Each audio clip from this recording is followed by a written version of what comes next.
Hey guys, Hailey, Lain, aka Keep Black here, and welcome back to another episode of Off the Cuff, and gonna be continuing along with the Millennium enemy arc in the early Yu-Gi-Oh manga. I keep saying like, oh, this chapter's my favorite, oh, this saga is my favorite, they're all my favorites. I just love all the early Yu-Gi-Oh stuff. But I'm kind of remembering as I'm reading this one now, this one stuck with me in a way that the other ones I think didn't. Probably just because I wish I could put my finger on it. It feels like the lead up to some kind of boss battle, which is hilarious in hindsight considering what Bakura does at the end of the series, but at the time of me reading this, I didn't know that. As I'm reading it again, I just absolutely adore the way that these chapters are set up. I mentioned previously, I really like the situations where the other Yugi is playing a game where he's not the one who set it up in his favor. You know, the shoddy fight was fantastic for that. It's like the first time he's ever faced an enemy who basically has his number.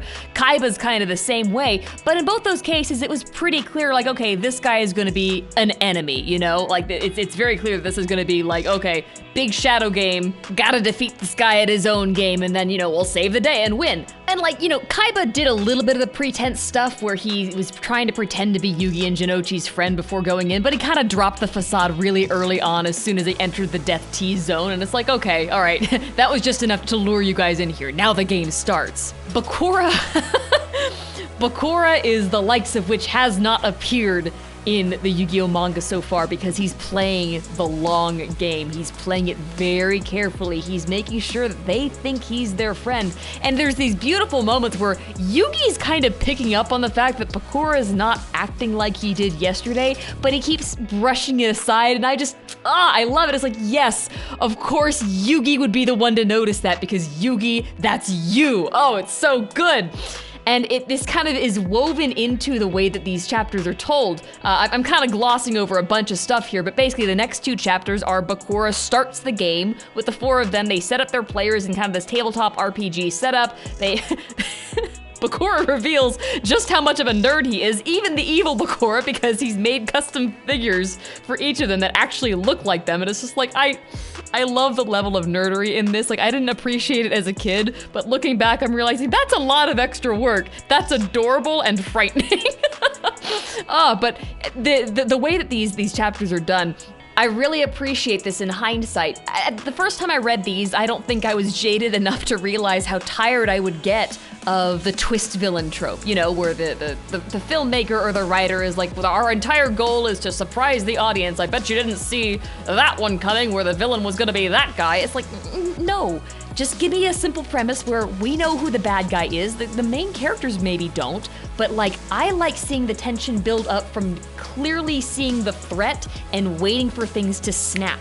And the way that this happens in this saga is just absolutely phenomenal. We know Bakura right up front is a huge threat. We know what his goal is, and we know he's gonna be doing some really underhanded stuff. So all the stuff that he's doing with the plausible deniability, you know, wow, Bakura must be really good at throwing his voice reaction to seeing Karita, the gym teacher's soul in a little figurine, followed by like, oh, that NPC across our path sure looks a lot like Bakura, doesn't he? Well, he could be an ally, or he could be our enemy. Yugi thinks this and doesn't really, you know, voice it clearly enough, and is like, it's all this stuff that could be so innocent, but like, we know.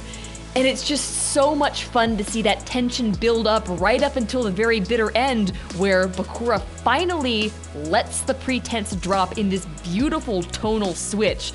Up until this point, right, like the entire game, there's really cute figurine designs. The monsters themselves are kind of cute too, and it's like, okay, Link, he come to town, go to save the Princess Zelda with his sword, you know? It's like, it's got that very simple, like, oh, they're playing such a fun game kind of veneer. As soon as the NPC that he places across their path reveals that he is, in fact, the Dark Lord Zork, the style of the figurine changes. There's this grotesque transformation sequence, and it's like, Takahashi, oh, your designs are so good. It's like, wow, yeah, there it is. We've been waiting for this. We knew that this was not gonna be a cutesy kind of thing that the players thought it was gonna be, and there it is. There's the tension snap. And it is just such a satisfying moment. Like, there's nothing more satisfying in a story than like knowing something's gonna happen and then it happens exactly as you kind of want it to, you know? Anything less and it would have just cheapened the whole thing, but no, Takahashi plays it straight, and Sabakura is the coolest, scariest villain in the series so far. Ah, I love this stuff so much. But guys, I'm gonna pause there. There's another cliffhanger as Anzu's soul has just been put into a doll, and Yugi is finally realizing, okay, yeah, maybe all my senses about this thing being kind of off were right. And that's the cliffhanger for the chapter. So guys, thanks so much for listening and for watching. I will see you in the next Off the Cuff covering Yu-Gi-Oh! Where we dive right back into the Millennium Enemy Saga. So I'll see you then. Thanks again.